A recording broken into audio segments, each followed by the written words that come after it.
नमस्कार बच्चों, स्नेहनोक हिंदी ट्यूटोरियल में मैं स्नेहा श्रीवास्तव आप सभी का स्वागत करती हूँ। पिछले वीडियो में हम लोगों ने नेताजी का चश्मा पाठ पढ़ा और उसी को आगे ले जाते हुए आज हम आगे की बात करेंगे। पिछले वीडियो में हम लोगों ने जहां तक इस पाठ को पढ़ा, एक छोटा सा रिकैप है ना, ताकि आपकी जो याददाश्त है वो फिर से ताजी हो जाए। तो कहानी में एक पात्र है हालदार साहब, जो एक कस्बे से होकर गुजरते हैं काम के सिलसिले में। वहां पे वह एक संगमरमर की नेताजी की मूर्ति देखते हैं। वह मूर्ति उन्हें कुछ अलग सी लगती है। जिसपे उनका ध्यान जाता है वह होता है नेताजी का चश्मा। अर्थात नेताजी ने चश्मा तो लगाया था, लेकिन संगमरमर का नहीं, वरन वह एक ओरिजिनल चश्मा था। उनकी जीप आगे बढ़ती है। फिर वो एक बार आते हैं क्योंकि हर 15वें दिन उन्हें काम के सिलसिले से उस कस्बे से होकर गुजरना पड़ता है। वह फिर देखते हैं नेताजी का वो चश्मा। इस बार उन्हें थोड़ी सी अलग चीज ये लगती है कि पिछले बार उन्होंने जो चश्मा देखा था, इस बार एक अलग चश्मा था। वो रुकते हैं, वहां पान की दुकान से पान खाते हैं और फिर वो आगे चलते हैं। जब नेताजी की मूर्ति को वो देखते हैं तो हर बार उन्हें एक अलग अलग चश्मा दिखता है, तो उन्हें बड़ा आश्चर्य लगता है। इस आइडिया को भी वो बहुत सराहते हैं। कहते हैं ये तो अच्छी बात है ना, कि मूर्ति कपड़े नहीं बदल सकती, लेकिन चश्मे तो बदल सकती है।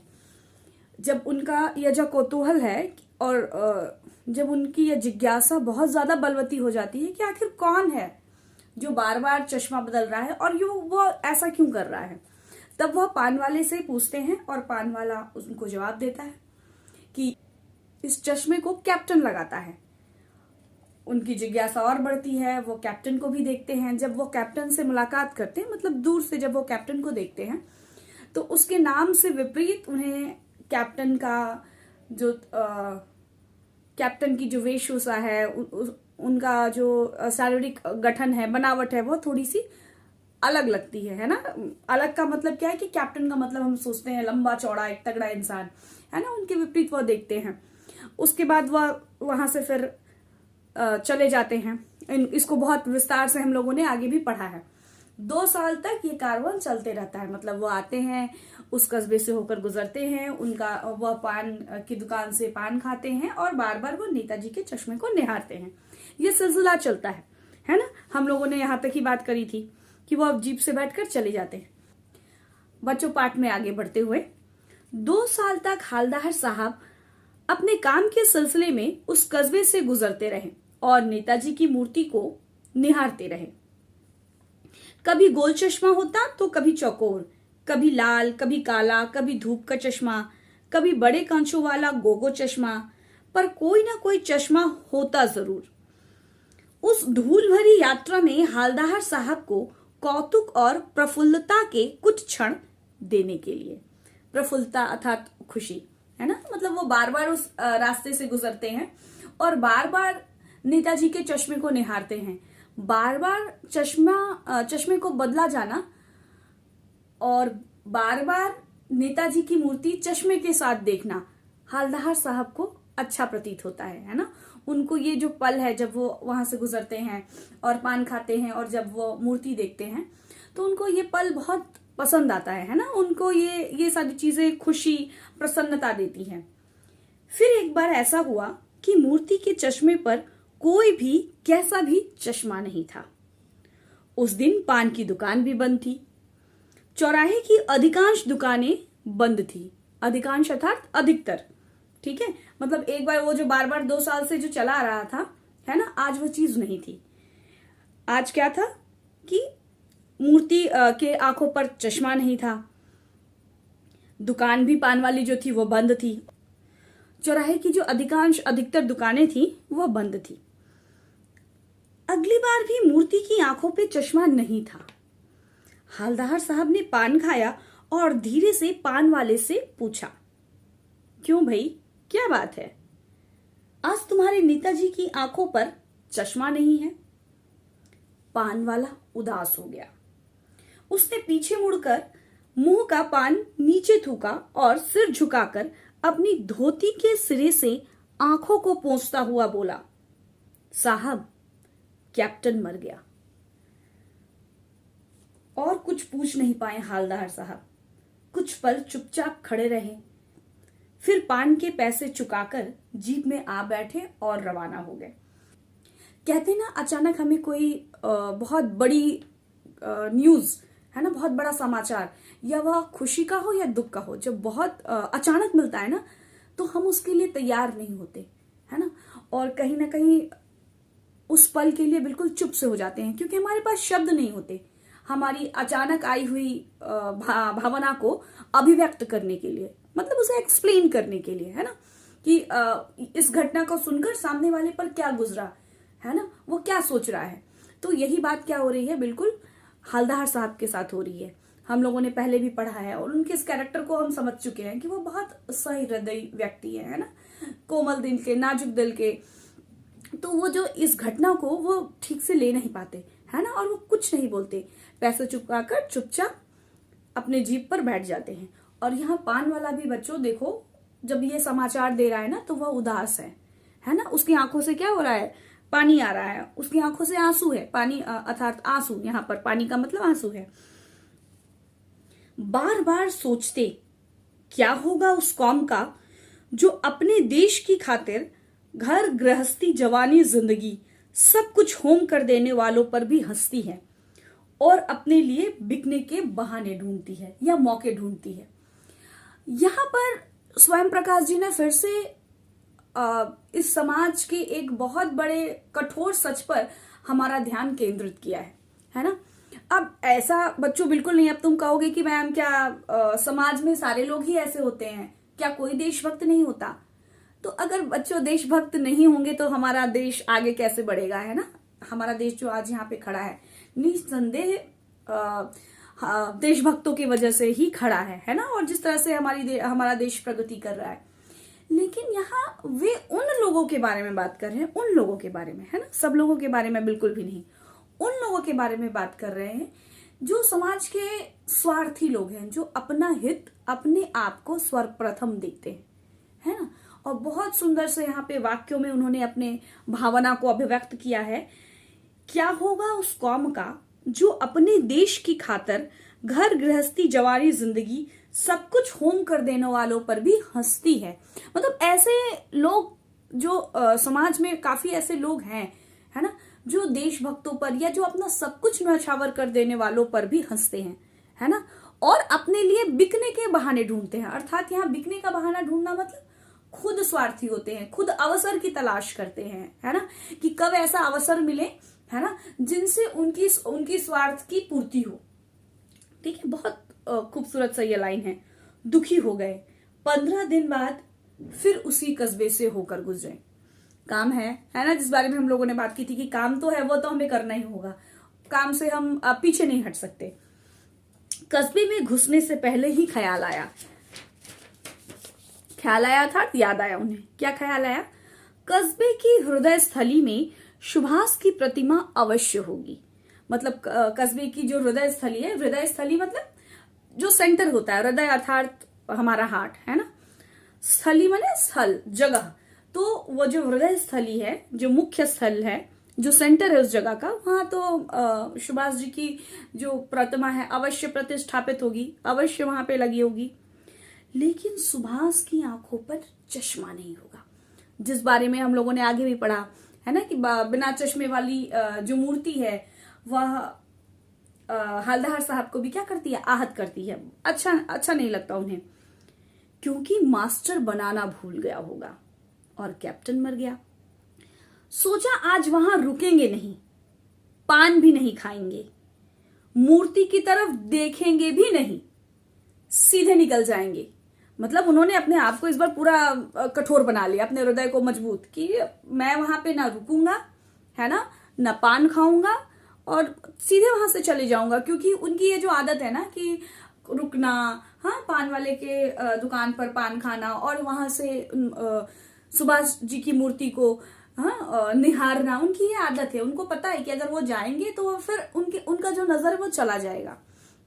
तो इस बार वो अपने आप को पूरा मजबूत कर रहे हैं कि वहां रुकना ही नहीं है।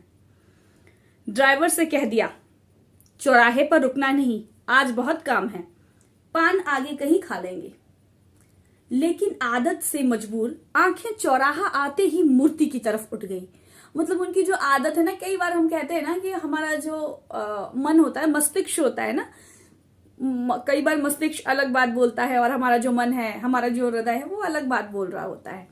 कई बार हमारा मस्तिष्क जीत जाता है इन दोनों की लड़ाई में, मतलब मस्तिष्क और हृदय की लड़ाई में। दो लोगों की लड़ाई होगी तो एक लोग जीतेंगे ना। तो कभी मस्तिष्क जीत जाता है और कभी मन, मतलब जो ज्यादा प्रबल होता है। जीतता कौन है? जो ज्यादा मजबूत होता है ना।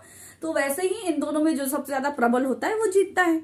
तो जो हमारे हालदार साहब हैं, उनका जो मस्तिष्क है, मस्तिष्क से ज्यादा उनका जो मन है ना, वो ज्यादा स्ट्रांग है, वो ज्यादा बलवती है। तो वो क्या करते हैं, उनका जो नजर होता है वो चौराहे की तरफ उठ ही जाता है। कुछ ऐसा देखा कि चीखे, रोको। जीप स्पीड में थी। ड्राइवर ने जोर से ब्रेक मारे। मतलब वो तो जीप तो जा रही है अपने स्पीड से, उसको तो पहले ही बोल दिया रोकना नहीं है, तो वो अपने फुल स्पीड में वहां से जा रहा है कि रोकना तो है नहीं। कुछ हवलदार साहब देखते हैं और तुरंत कहते हैं रोको। रास्ता चलते लोग देखने लगे। मतलब अचानक कोई गाड़ी जाके सडनली रुकेगी, ब्रेक मारेगी, तो लोग देखेंगे ना क्या हो गया अचानक से। जीप रुकते न रुकते हवलदार साहब जीप से कूद कर तेज कदमों से मूर्ति की तरफ लपके और उसके ठीक सामने जाकर अटेंशन में खड़े हो गए। मतलब बिल्कुल सावधान होकर, अटेंशन है ना। मतलब उन्होंने कुछ ऐसी चीज देखी जो उनको, मतलब सडनली जीप को रोकने पर उनका जो मन है उसने मजबूर किया और वो तुरंत जीप को रोककर मूर्ति के पास जाते हैं और अटेंशन की मुद्रा में, बिल्कुल सावधान की मुद्रा में खड़े हो जाते हैं। मूर्ति की आंखों पर सरकंडे से बना छोटा सा चश्मा रखा हुआ था, जैसा बच्चे बना लेते हैं। हालदार साहब भावुक हैं। इतनी सी बात पर उनकी आंखें भर आई। मतलब जो इतने दिन से वो देख रहे थे कि मूर्ति पर कोई चश्मा नहीं था, है ना, वो उनको आहत कर रहा था, लेकिन आज वो देखते हैं कि मूर्ति पर एक सरकंडे का चश्मा बना हुआ है, जैसे बच्चे खेल खेल में बना लेते हैं। मतलब ये चश्मा कोई प्रॉपर चश्मा नहीं या कोई ओरिजिनल चश्मा नहीं है। ऐसा लग रहा है कि खेलते खेलते बच्चों ने मतलब कोशिश करी है, सरकंडे से बिल्कुल वो बनाने की उस चश्मे को कोशिश की है ना, और मूर्ति पर उन्होंने लगा दी है। यह बात देखकर हवलदार साहब भावुक हैं, है ना, और उनकी आंख भर आई है। अब बच्चों तुम कहोगे कि मैम ये छोटी सी बात है, इसमें आंख भर आने की क्या बात है ना, हवलदार साहब इतने भावुक क्यों हो गए? तो बच्चों, ये जो चश्मा है वह कैप्टन ने नहीं लगाया, यह चश्मा बच्चों ने लगाया है। जिसकी बात हम शुरू से कर रहे हैं कि देश भक्ति की जो परिभाषा है ना, उसका जो रूप है वो बहुत विस्तृत रूप है, बहुत विस्तार है उसमें, है ना। हम लोग कई बार उसको संकुचित कर देते हैं। ठीक है, मैं बार बार ये चीज को तुम्हारे सामने बोल रही हूँ, है ना, ताकि तुम्हें दिमाग में ये सारी चीजें क्या हो जाए, बैठ जाए, है ना, तुम्हें अब बिल्कुल ये चीज क्लियर हो जाए, एकदम पानी की तरह या एकदम चश्मे की तरह, नेताजी के चश्मे की तरह बिल्कुल क्लियर हो जाए, है ना, कि ये जो देशभक्ति की परिभाषा है ना, वो संकुचित है और ना ही इसी उम्र के बंधन में ये बंधी है। जहां पर इस पाठ में कैप्टन अपनी देशभक्ति निभाता है ना, ठीक इस पाठ में उसके जाने के बाद छोटे बच्चों द्वारा देशभक्ति निभाया जाना इस बात का प्रतीक है कि देशभक्ति निभाने की कोई निश्चित उम्र की सीमा नहीं होती, है ना। हम लोगों ने बच्चों सारांश में भी ये बात करी थी कि किस तरह से हम किसी भी उम्र में चले क्यों ना चले जाए, है ना, देश के प्रति हमारी जो सच्ची भावना है, हमारी जो ईमानदारी है, वही हमें देशभक्ति के मार्ग पर ले जाती है और वही देशभक्ति है ना। अगर हम स्टूडेंट हैं तो हम अपनी पढ़ाई अच्छे से करें, ईमानदारी से करें, हम अपने कैरेक्टर को, अपने चरित्र को अच्छे से रखें, उसको उज्जवल बनाएं, अनुशासित जीवन जिए। यही सारी चीजें देशभक्ति के अंदर ही आती हैं, है ना। उसके लिए सिर्फ मैं बार बार कहूंगी, जो देशभक्ति का चरम है वह तो है ही कि देशभक्ति के लिए अपने प्राणों को न्यौछावर कर देना, है ना। जिस तरह से सैनिक दिन रात किसी चीज की परवाह ना करते हुए हमारी रक्षा करते हैं, है ना, हमेशा हमारे लिए या हमारे लिए या हमारे सेवा करने के लिए वो तत्पर रहते हैं। निसंदेह वह एक चरम है देशभक्ति का, है ना। लेकिन ये सारी भी चीजें, ठीक है, अपने काम को ठीक से करना, ईमानदारी से करना, या जिसकी बात वो क्या कर रहे हैं, स्वयं प्रकाश एकदम स्टार्टिंग में कर रहे हैं। चारों ओर सीमाओं से घिरे भूभाग का नाम ही देश नहीं होता। देश किससे होता है? इसमें रहने वाले समस्त नागरिकों से, पेड़ से, पौधे से, वनस्पति से, जीव जंतु से, और इन सब से प्रेम करने तथा इनकी समृद्धि का प्रयास करने का नाम ही देशभक्ति है। एंड नेक्स्ट लाइन में लिखते हैं क्या, कि देशभक्ति की कोई निश्चित उम्र, कोई सीमा नहीं होती, है ना। जिस चीज को स्वयं प्रकाश अपने पाठ के अंत तक लेकर जाते हैं और अपने बात को, अपने संदेश को और इस पाठ को भी खत्म करते हैं। तो बच्चों, ये रहा हमारा नेताजी का चश्मा पाठ की पूरी व्याख्या, है ना। आशा करती हूं कि आपको यह वीडियो पसंद आया होगा, आप इससे कुछ लाभ प्राप्त कर सकते हैं। अगर आप पूरा वीडियो देखते हैं तो इस बात की तो गारंटी मेरी है ना, कि आप इस पाठ को बहुत अच्छे से समझ जाएंगे। अगले वीडियो में हम इस पाठ के क्वेश्चन आंसर के साथ आपके साथ प्रस्तुत होंगे। क्वेश्चन कैसे करेंगे, उसका प्रारूप क्या होगा, इन प्रश्नों का समाधान करेंगे, इन सब की जानकारी आपको हमारे नेक्स्ट वीडियो में जरूर मिलेगी। तब तक के लिए स्वस्थ रहें, खुश रहें।